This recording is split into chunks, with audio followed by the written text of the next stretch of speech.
Good evening to all. आज हम chapter 3 पढ़ने जा रहे हैं। सेकंड पार्ट है इसका। कल की पिछली क्लास में हमने प्रतिरोध के बारे में पढ़ा था और आज प्रतिरोध का रिवीजन करके विशिष्ट चालकत्व, विद्युत चालकत्व, विशिष्ट चालकत्व, प्रतिरोधक तार आगे के टॉपिक पढ़ेंगे। तो एक बार हम थोड़ा सा प्रतिरोध के बारे में आगे चर्चा कर लेते हैं। प्रतिरोध हमने पढ़ लिया है। प्रतिरोध मतलब रेजिस्टेंस, है ना। प्रतिरोध R का मान ml/NE² एटाउ इस व्यंजक द्वारा व्यक्त किया जाता है। और ये हमने ओम का नियम सिद्ध करते समय प्रतिरोध के लिए, विद्युत प्रतिरोध के लिए इतना व्यंजक यानी सूत्र निगमित किया था, पता किया था। इसी आधार पर हमने ये भी पढ़ा है कि किसी चालक का प्रतिरोध R निम्न कारकों पर निर्भर करता है। हम इस डेरिवेशन के माध्यम से भी प्रतिरोध का मान किन कारकों पर निर्भर करेगा बता सकते हैं। पहला तो इसके लिए एक और चीज़ हमने बताई थी कि R के लिए अगर हमें लिखना हो तो ये सब थोड़ा सा ज़्यादा इजी पड़ता है कारकों को निर्भरता बताने के लिए। LAM PT वाला ये थोड़ा सा ज़्यादा सरल पड़ेगा। L का मतलब लंबाई, तार की लंबाई। A का मतलब होता है अनुप्रस्थ काट का क्षेत्रफल। M का मतलब यहाँ मटेरियल यानी पदार्थ की प्रकृति से है। और PT मतलब पॉइंट ऑफ टेम्परेचर यानी तापमान से है। ठीक है, इन चार चीज़ों पर निर्भर करता है। किसी चालक का प्रतिरोध निम्न कारकों पर निर्भर करता है। चालक के तार की लंबाई पर, अर्थात लंबाई बढ़ाने पर चालक का प्रतिरोध बढ़ जाता है, मतलब चालक का प्रतिरोध लंबाई के अनुक्रमानुपाती होता है। दूसरा, चालक के तार का प्रतिरोध अनुप्रस्थ काट के क्षेत्रफल के व्युत्क्रमानुपाती होता है, अर्थात चालक के तार की मोटाई बढ़ाने पर उसका प्रतिरोध कम हो जाता है। अतः कह सकते हैं कि समान पदार्थ के समान लंबाई वाले अगर दो चालक तार हैं तो मोटे तार का जो प्रतिरोध होगा वो कम होगा और पतले तार का प्रतिरोध ज़्यादा होगा। तीसरा है M का मतलब यह मटेरियल से है यानी पदार्थ की प्रकृति से है। तो चूँकि भिन्न भिन्न पदार्थों में मुक्त इलेक्ट्रॉनों की संख्या अलग अलग होती है, भिन्न भिन्न होती है, अतः समान लंबाई एवं समान अनुप्रस्थ काट के क्षेत्रफल वाले भिन्न पदार्थों में मुक्त इलेक्ट्रॉनों की संख्या चूँकि भिन्न भिन्न होगी और आवेशों का जो चालन होता है, आवेशों का स्थापन होता है, वो मुक्त इलेक्ट्रॉनों के द्वारा होता है। अतः मुक्त इलेक्ट्रॉनों की संख्या भिन्न भिन्न होने के कारण पदार्थ का प्रतिरोध भी भिन्न भिन्न होता है। अर्थात पदार्थ का जो प्रतिरोध होता है चालक तार का, वो पदार्थ की प्रकृति पर निर्भर करता है, अर्थात उनमें पाए जाने वाले मुक्त इलेक्ट्रॉनों की संख्या पर करता है। तीसरा है, चौथा नंबर है PT यानी टेम्परेचर पर। तो चूँकि चालक का जो प्रतिरोध होता है तो श्रांति काल के व्युत्क्रमानुपाती होता है और श्रांति काल बढ़ाए जाने पर, तापमान बढ़ाए जाने पर प्रति इलेक्ट्रॉनों के टकराने में जो श्रांतिकाल का समय होता है वो कम हो जाता है और श्रांतिकाल का मान कम होता है, जिसके कारण प्रतिरोध बढ़ जाता है। अतः तापमान बढ़ाए जाने पर किसी चालक तार का प्रतिरोध बढ़ता है और ये किस में होता है? धात्विक चालकों में। चूँकि यह व्यंजक हमने किसके लिए किया है? धात्विक चालकों के लिए निगमित किया है, ओम के नियम के आधार पर निगमित किया है। और ओम का नियम लागू होता है केवल धात्विक चालकों पर अथवा मिश्र धातुओं पर, है ना, मिश्र धातुओं पर। तो ये जो नियम होगा तो किस पर लागू होगा? R∝1/τ केवल और केवल धात्विक अथवा मिश्र धात्विक पदार्थों पर। ठीक है, तो ये तो कल का रिवीजन था, यहाँ तक हमने पढ़ लिया है। आज की जो क्लास है तो हम प्रतिरोधों का जो प्रदर्शन है विद्युत परिपथ में किस तरह से करते हैं उसको थोड़ा सा देख लेते हैं और इसके बाद तुरंत हम लोग अगले टॉपिक की ओर बढ़ते हैं। तो विद्युत प्रतिरोध, हम जब विद्युत परिपथ बनाते हैं तो मुख्य रूप से अपने विद्युत परिपथ 3 प्रकार के प्रदर्शित करते हैं। एक इस तरह से करते हैं, दूसरा इस तरह से विद्युत परिपथ बना देते हैं, मतलब ऐसे कुछ, है ना, और तीसरा इस तरह से। तो एक में किसी भी प्रकार का कोई साइन या चिन्ह नहीं लगा होता है, इसका मतलब होता है स्थायी अथवा नियत प्रतिरोध। नियत प्रतिरोध, नियत प्रतिरोध, ये काहे का चिन्ह है? नियत प्रतिरोध का। दूसरा, हम लोग इतना प्रतिरोध बनाने के बाद उससे एक क्रॉस एरो बना देते हैं। यह ये निश्चित बताता है कि इस परिपथ में लगा हुआ जो प्रतिरोध है वो परिवर्ती प्रतिरोध है। किस प्रकार का प्रतिरोध है? परिवर्ती प्रतिरोध है। ये चिन्ह होता है परिवर्ती प्रतिरोध का। और तीसरा होता है, या तो हम लोग इस तरह का चिन्ह बना देते हैं, नीचे से ऊपर एरो बीचों बीच, या ऊपर से नीचे बना देते हैं। इसका मतलब होता है विभव का विभाजक, यानी यह जो प्रतिरोध लगा है तो यहाँ और यहाँ दोनों प्रतिरोधों के मध्य बिंदु के बीच विभव का विभाजन होना है। ठीक है, तो ये तीन प्रकार से विभव विभाजक, ये जो चिन्ह है वो विभव विभाजक का चिन्ह प्रतीक करता है और ये भी प्रतिरोध का चिन्ह होता है। तो हम अपने विद्युत परिपथ में तीन प्रकार के प्रतिरोधों का प्रयोग करते हैं, नियत प्रतिरोध, परिवर्ती प्रतिरोध और विभव विभाजक का। ठीक है, इस तरह का चिन्ह हम सामान्य रूप से अपने प्रैक्टिकल में यूज होने वाला जो रिहोस्टेट होता है, परिवर्ती प्रतिरोध रिहोस्टेट, जिसको हम RH से डिनोट करते हैं, सामान्य रूप से इसके लिए उपयोग कर सकते हैं। ठीक है, विभव विभाजक का उपयोग जब हम ऐसी स्थितियों में, जैसे मीटर से तो हो गया, व्हीटस्टोन सिद्धांत हो गया, जहाँ पर ऐसा बिंदु प्राप्त करें प्रतिरोध के माध्यम से जहाँ पर विभव समान हो जाता है, अर्थात वह ऐसा प्रतिरोध निर्धारित करे जो विभव को, टर्मिनल्स के बीच विभव को दो भागों में बांट रहा है, तो वहाँ पर चिन्ह हम विभव विभाजक का उपयोग करते हैं। ज़्यादातर विभव मापी में या मीटर ब्रिज में उपयोग होने वाला जो संकेतक होता है रेजिस्टेंस का, अर्थात प्रतिरोध का, ये वाला हम लोग करते हैं। तो अतः विद्युत परिपथ में अगर प्रतिरोध के ये चिन्ह आएंगे तो हम उनके चिन्ह के आधार पर समझ जाते हैं कि लगा हुआ प्रतिरोध यहाँ कौन सा है, अथवा परिपथ बनाते समय दिए गए संकेत के आधार पर ही हम प्रयुक्त प्रतिरोध को जोड़ते हैं। ठीक है, तो ये हमारे प्रतीक होंगे।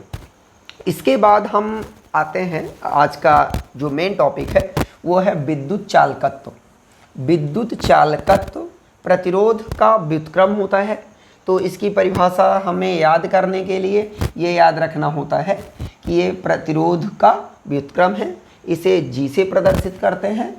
तो प्रतिरोध का चूंकि ये व्युत्क्रम है, तथा इसको 1/r के रूप में, G = 1/r के रूप में हम याद कर सकते हैं। ठीक है, G = 1/r।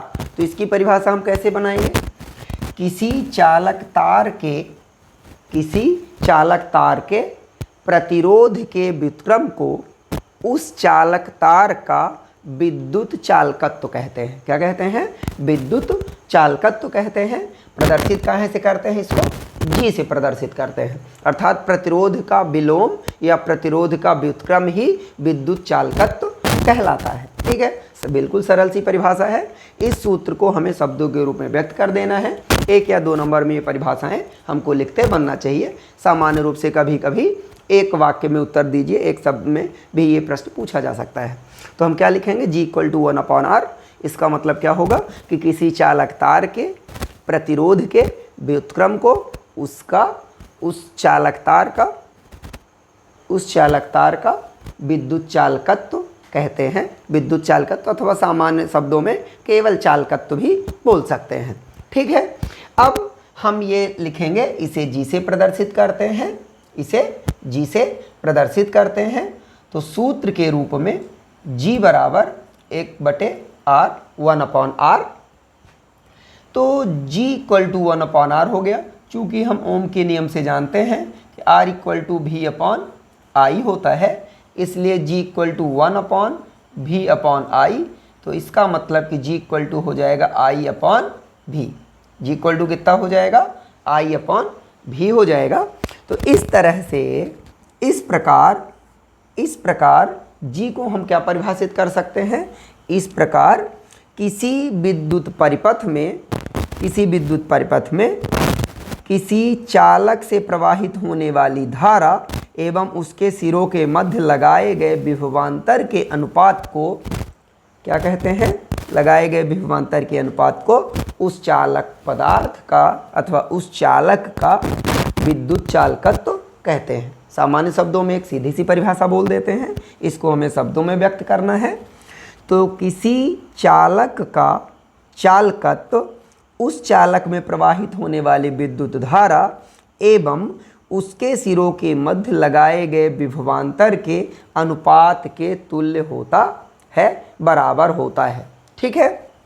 अब चूंकि ये G का जो मान है कहाँ से निकला है, प्रतिरोध यानी R से ही हमने इसकी परिभाषा बनाई है। तो जिन चीज़ों पर R निर्भर करता था उन्हीं चीज़ों पर G निर्भर करेगा, अर्थात G का मान लंबाई पर, क्षेत्रफल पर, पदार्थ की प्रकृति पर और तापमान पर निर्भर करेगा। तापमान यानी कि T पर, और T निर्भर करता है, टाउ निर्भर करता है T पर। इन चार चीज़ों पर विद्युत चालकत्व भी निर्भर करेगा। इसके बाद आ जाते हैं मात्रक पर। मात्रक, तो मात्रक भी हम यहीं से निकालेंगे, मतलब G का मात्रक बराबर 1/R का मात्रक, मतलब प्रतिरोध का मात्रक। तो 1/R का मात्रक क्या होता है, ओम, जिसको हम लोग किस सिंबल से प्रदर्शित करते हैं, ओमेगा। तो सिंपली इसको ओमेगा इन्वर्स बोलेंगे अथवा शब्दों के रूप में ओम इन्वर्स बोलेंगे। तो G यानी विद्युत चालकत्व का मात्रक ओम इन्वर्स होगा। इसको ओम को चूंकि हम इंग्लिश में OHM लिखते हैं ओम, तो इसको अगर इन्वर्स रूप में लिखा जाए तो MHO लिखेंगे, मो। क्या लिखेंगे, मो। अथवा एक नाम इसके लिए और यूज होता है, साइमन।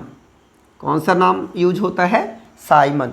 चूँकि ओम के नियम की खोज जॉर्ज साइमन ओम ने करी थी, जॉर्ज साइमन ओम। ठीक है, 1826 से 28 में। ठीक है, कहीं कहीं बुक में 26 मिलता है, कहीं 1828 मिलता है, तो इसमें कंफ्यूज नहीं होना है। तो जॉर्ज साइमन ओम, GEOR जॉर्ज साइमन ओम। ठीक है, तो ये प्रतिरोध का मात्रक हो गया। तो ये चालकत्व का यानी कि कंडक्टेंस का, इलेक्ट्रिक कंडक्टेंस का मात्रक साइमन, और रेजिस्टेंस का यानी प्रतिरोध का मात्रक ओम हो गया। ठीक है, तो इस तरह से हम ऐसा भी याद कर सकते हैं।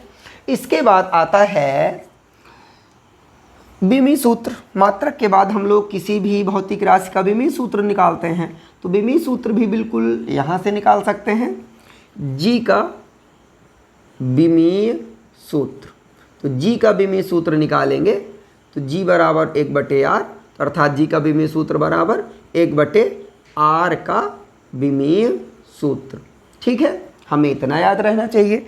अब R का तो हमें तो मालूम ही होना चाहिए, प्रतिरोध याद होना चाहिए। अगर नहीं याद है तो उस स्थिति में हम R का मान निकालना सीख लें। तत्काल अगर हमें कभी ऑब्जेक्टिव वगैरह हल करने की ज़रूरत पड़े तो हम R का मान कुछ इस तरह से निकालते हैं, V/I से।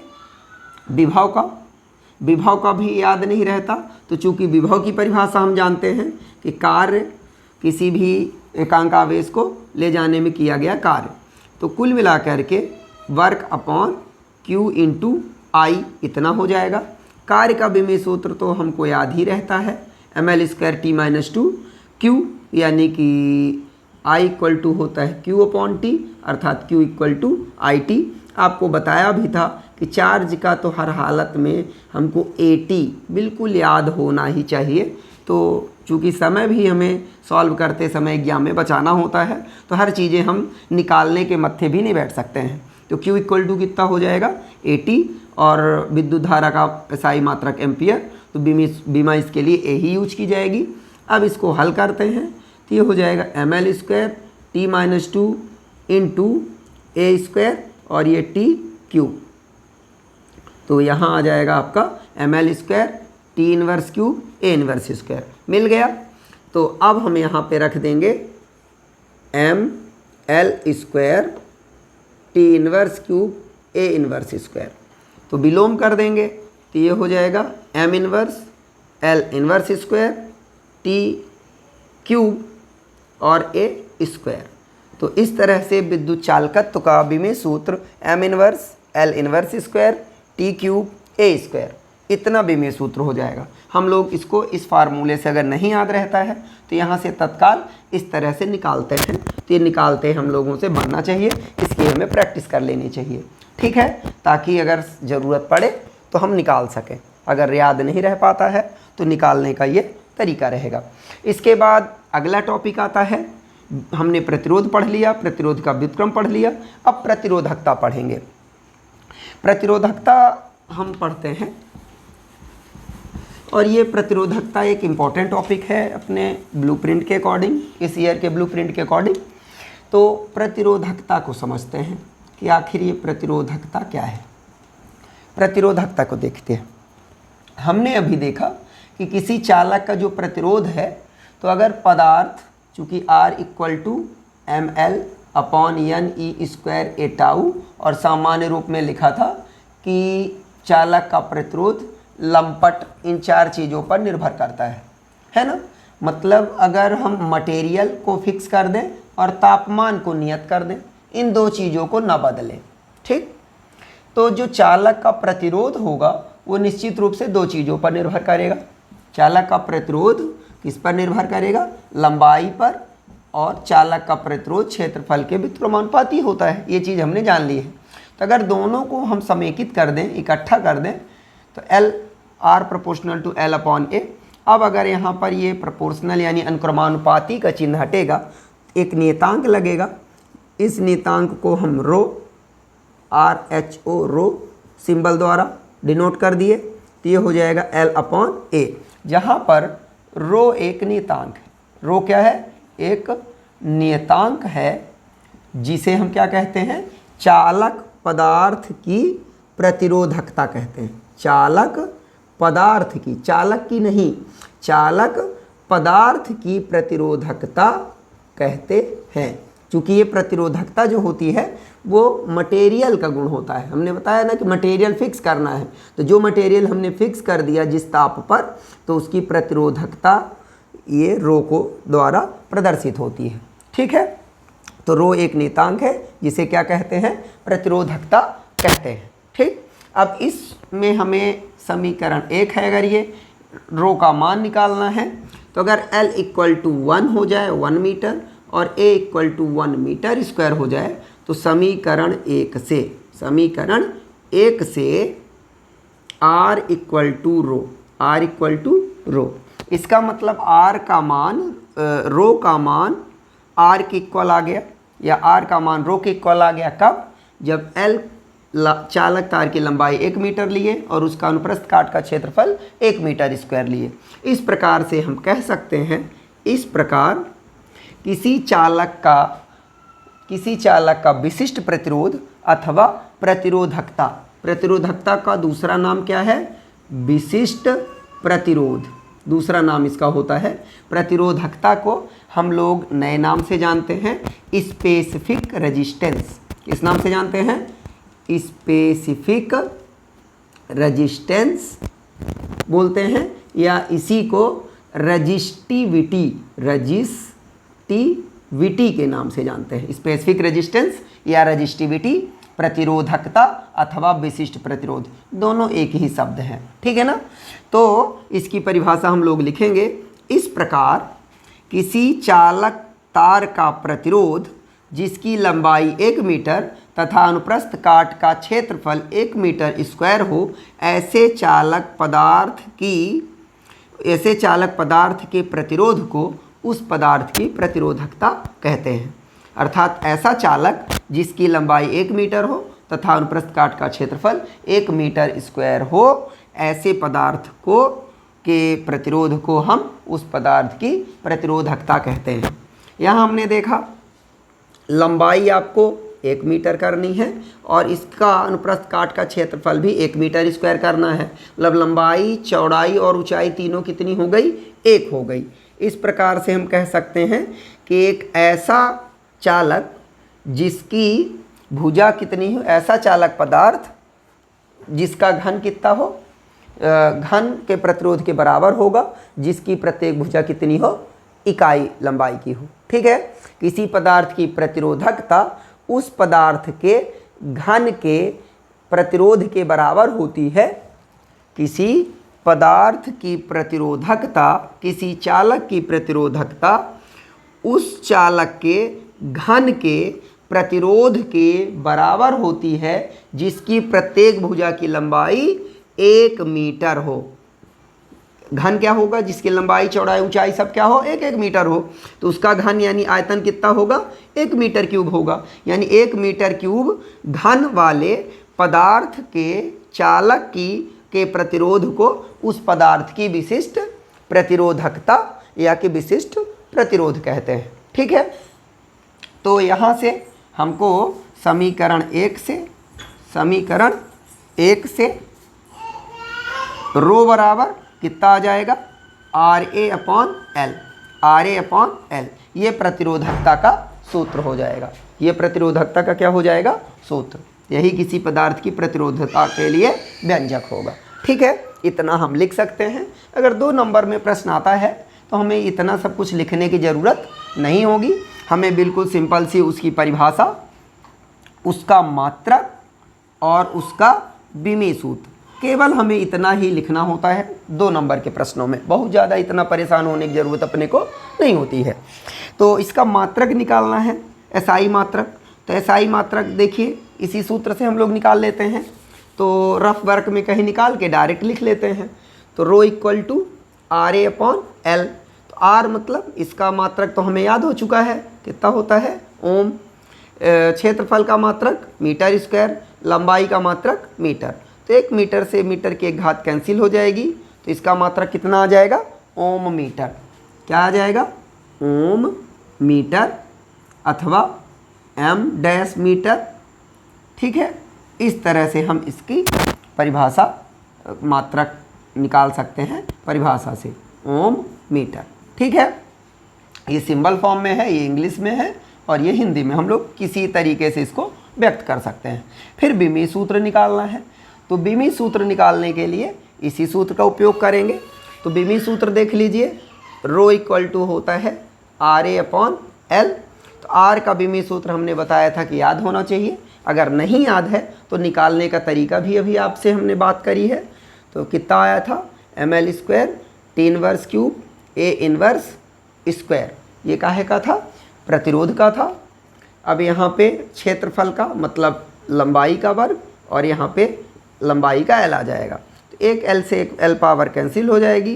तो ml³ T inverse cube A inverse square, L² L की घात 4, L की घात कितनी हो जाएंगी? 4, 1 घात माइनस हो जाएगी। तो बिल्कुल सिंपल सा ml³ T inverse cube A inverse square, ये इसका भी विमीय सूत्र आ जाएगा। तो यहाँ हम लिख देंगे ml² T inverse cube A inverse square. इतना हमें यहाँ पे लिख देना है। ठीक है, इतना हम कर लेंगे। तो इस तरह से हमारा जो टॉपिक है प्रतिरोधकता हो जाता है। अब प्रतिरोधकता किन कारकों पर निर्भर करती है? ठीक है, प्रतिरोधकता किन कारकों पर निर्भर करती है? तो इसके लिए हम बात करते हैं अभी।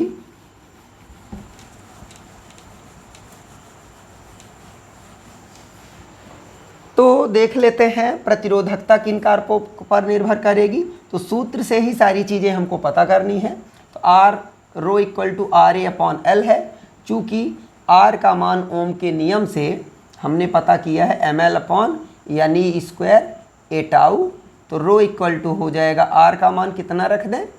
ml/NE² A टाउ गुणे A/L। इतना हम रखेंगे। L से L कैंसिल होगा, A से A कैंसिल होगा। तो मतलब रो का मान बचेगा m/NE² और टाउ। यहाँ देखने से हमको पता चल गया कि जो रो का मान है वह लंबाई और क्षेत्रफल पर तो निर्भर नहीं कर रहा है। मतलब ये 2 चीज़ें नियत कर दी हैं हमने। तो चालक पदार्थ की या किसी चालक की जो प्रतिरोधकता है, विशिष्ट प्रतिरोध है, एक तो m पर निर्भर करेगा, दूसरा n और तीसरा ये E तो नियत है। n अलग अलग पदार्थों में अलग अलग होता है। m यहाँ क्या है, आपको कन्फ्यूजन हो रहा होगा बार बार कि m फॉर मैटर तो नहीं है, तो यहाँ पे ये m मैटर नहीं है, ये इलेक्ट्रॉन का मास है, ठीक है, इलेक्ट्रॉन का वजन है ये। तो यहाँ पे ये भी फिक्स है, m फिक्स होता है, उसमें फंडामेंटल चार्ज E भी फिक्स होता है 1.6 × 10⁻19 कूलम। इससे हम लोग सभी लोग परिचित है ना, इससे हम लोग परिचित हैं। केवल बदलने वाली दो चीज़ें हैं, एक n दूसरा टाउ, n और टाउ। n क्या है, पदार्थ है या पदार्थ की प्रकृति पर, तो हम लिखेंगे किसी चालक पदार्थ की प्रतिरोधकता निम्न कारकों पर निर्भर करती है। नंबर 1, पदार्थ की प्रकृति पर, पदार्थ की प्रकृति पर क्यों निर्भर करती है, चूँकि यहाँ पर n आया है। तो n क्या है, मुक्त इलेक्ट्रॉनों की संख्या। तो भिन्न भिन्न पदार्थों पर इसका जो वर्णन लिखेंगे तो यही लिखेंगे, क्योंकि भिन्न भिन्न पदार्थों पर मुक्त इलेक्ट्रॉनों की संख्या भिन्न भिन्न होती है, अर्थात मुक्त इलेक्ट्रॉनों की संख्या अधिक होने पर उसका प्रतिरोध कम हो जाता है, उसकी प्रतिरोधकता कम हो जाती है, अर्थात ρ प्रोपोर्शनल टू 1/n। हर में है तो n इन्वर्सली प्रोपोर्शनल होगा, है ना। दूसरा लिखेंगे ρ प्रोपोर्शनल टू 1/τ, ठीक है, अर्थात चालक तार की प्रतिरोधकता, पदार्थ की प्रतिरोधकता स्थिरांतिकाल के व्युत्क्रमानुपाती होती है। चूँकि तापमान बढ़ाए जाने पर धात्विक चालक का स्थिरांतिकाल कम होता है, स्थिरांतिकाल घट जाता है, जिससे उसकी प्रतिरोधकता का मान बढ़ जाता है। तो ये भी समझ आ गया है, ठीक है। अब इसके बाद हम अगला टॉपिक पढ़ते हैं जो बड़ा इम्पोर्टेंट है, प्रतिरोध एवं प्रतिरोधकता में अंतर। बहुत महत्वपूर्ण प्रश्न है, इसको तो हमें बिल्कुल तैयार कर लेना है और रटना नहीं है। जैसा हमने आपको बताया कि रटना तो बिल्कुल नहीं है, हम अभी जो भी परिभाषाएं पढ़े हैं उसी के आधार पर इसमें प्रतिरोध और प्रतिरोधकता में अंतर सीखेंगे, ठीक है। प्रतिरोध और प्रतिरोधकता में हम अंतर सीख लेंगे। तो प्रतिरोध और प्रतिरोधकता, कभी भी अंतर अगर लिखने की बात आती है किसी भी टॉपिक में, तो हमें क्या करना चाहिए, पहला तो उसका सीधे सीधे परिभाषा लिख देनी चाहिए। किसी भी टॉपिक की परिभाषा तो हमको याद ही रहती है ना। तो प्रतिरोध एवं प्रतिरोधकता में अंतर हमें लिख देना है। अब प्रतिरोध क्या है, कोई चालक विद्युत धारा के मार्ग में जो रुकावट उत्पन्न करता है उसे हम क्या कहते हैं, प्रतिरोध कहते हैं। और प्रतिरोधकता क्या कहलाती है, किसी चालक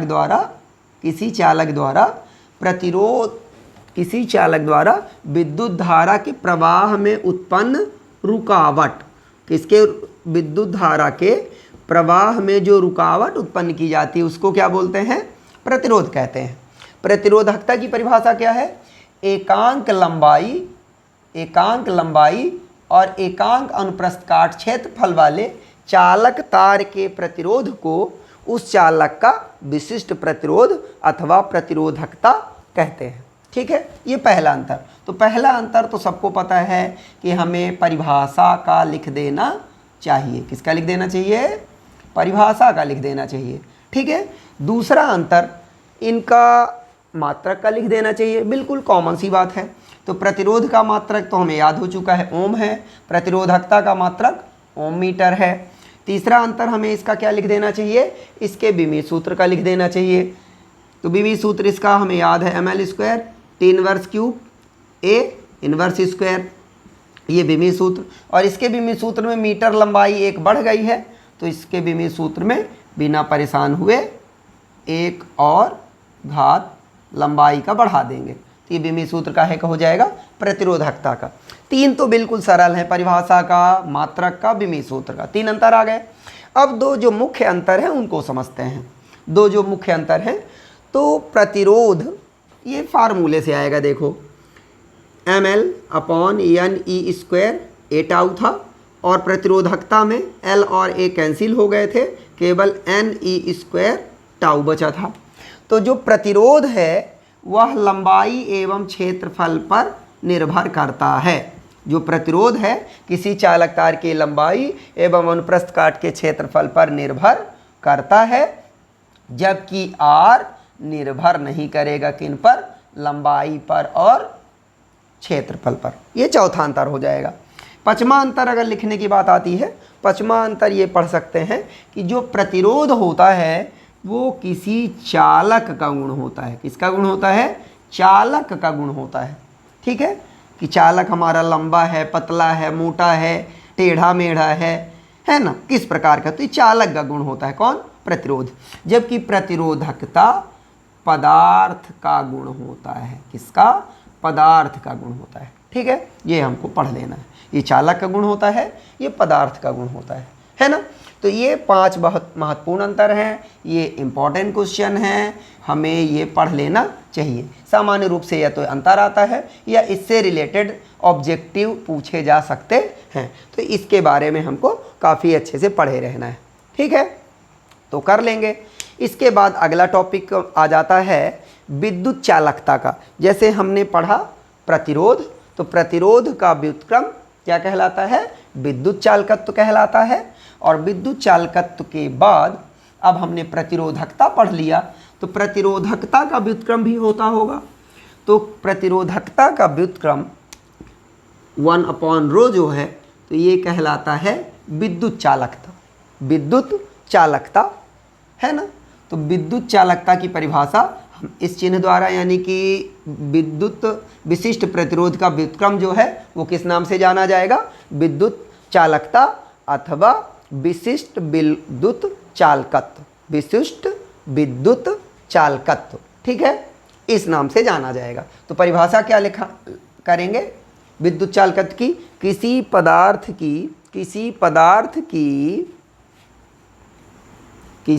पदार्थ की विशिष्ट प्रतिरोध अथवा प्रतिरोधकता के व्युत्क्रम को उस पदार्थ की विद्युत चालकता कहते हैं। इसे सिग्मा से प्रदर्शित करते हैं। इसको शब्दों में लिख देना है, परिभाषा अपने आप बन जाएगी। किसी पदार्थ के प्रतिरोधकता अथवा विशिष्ट प्रतिरोध के व्युत्क्रम को उस पदार्थ की विशिष्ट चालकता या विद्युत चालकता कहते हैं, या विशिष्ट विद्युत चालकत्व कहते हैं। क्या बोल रहा हूं मैं? विद्युत चालकता कहेंगे इसको, या कि विशिष्ट विद्युत चालकत्व। एक ही नाम है, देख लीजिए, कंफ्यूजन नहीं होना चाहिए। विद्युत चालकता अथवा विशिष्ट विद्युत चालकत्व कहते हैं। इसे सिग्मा से प्रदर्शित करते हैं। जैसे रो का 2 नाम था, क्या क्या था? प्रतिरोधकता अथवा इसी का दूसरा नाम क्या था? विशिष्ट प्रतिरोध। विशिष्ट प्रतिरोध इसका नाम था। क्या नाम था? विशिष्ट प्रतिरोध नाम था, है ना। उसी प्रकार से इनके व्युत्क्रम के भी 2 नाम हो जाएंगे। जैसे प्रतिरोधकता का या तो विद्युत चालकता अथवा विशिष्ट प्रतिरोध, विशिष्ट विद्युत चालकत्व। ठीक है, अब इनके बारे में हम बात कर लेते हैं। बिल्कुल सरल सा है, इसी सूत्र द्वारा परिभाषा तो बन जाएगी। हमें लगता है कि इस सूत्र इतना अगर हम याद कर सकते हैं तो परिभाषा बन जाएगी। इसका मात्रक बना लेंगे, यहीं से विमित सूत्र बना लेंगे, है ना। तो चलिए कर लेते हैं। विद्युत चालकता बराबर क्या होगा? 1/प्रतिरोधकता, है ना, मतलब सिग्मा बराबर 1/ρ।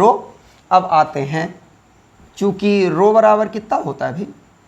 रो बराबर अभी हमने क्या पढ़ा था? RA/L होता है ना, RA/L। तो सिग्मा इक्वल टू 1/RA/L, तो सिग्मा इक्वल टू हो जाएगा L/RA। तो ये काहे का सूत्र हो जाएगा? विशिष्ट चालकत्व का, या कि विद्युत चालकता का। ठीक है, ये फार्मूला आ गया, रो इक्वल टू L/RA। अब यहाँ से हम इसका मात्रक निकालना सीख लें। वैसे आप लोग सीख गए होंगे कैसे बनाते हैं। तो सूत्र क्या है?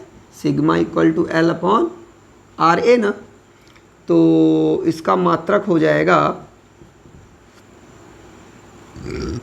मीटर, नीचे आ जाएगा ओम, और नीचे आ जाएगा मीटर स्क्वायर। तो इसका मतलब हो जाएगा 1/ओम बचेगा और मीटर बचेगा, या फिर यहाँ पे बचेगा ohm inverse metre inverse. Simply यहाँ से भी वो चीज़ निकाली जा सकती है।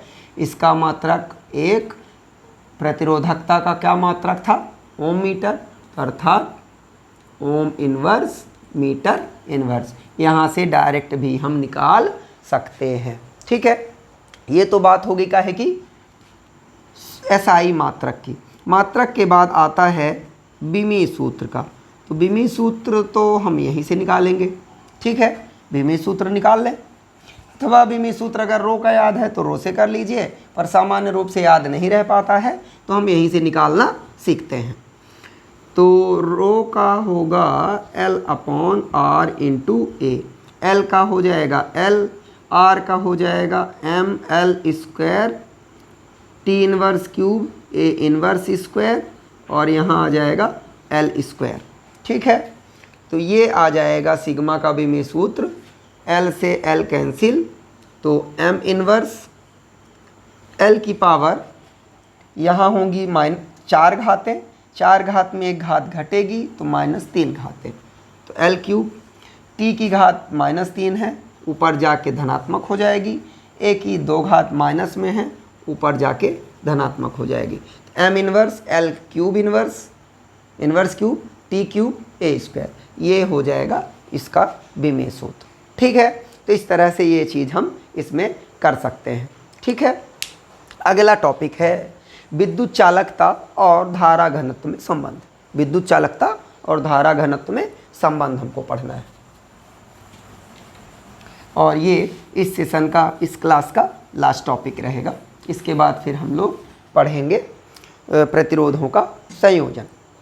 प्रतिरोधों का संयोजन पढ़ लेंगे अगली क्लास में, और जो प्रतिरोध होता है कि उस पर ताप का क्या प्रभाव पड़ता है, ये दूसरा टॉपिक हम लोग पढ़ लेंगे।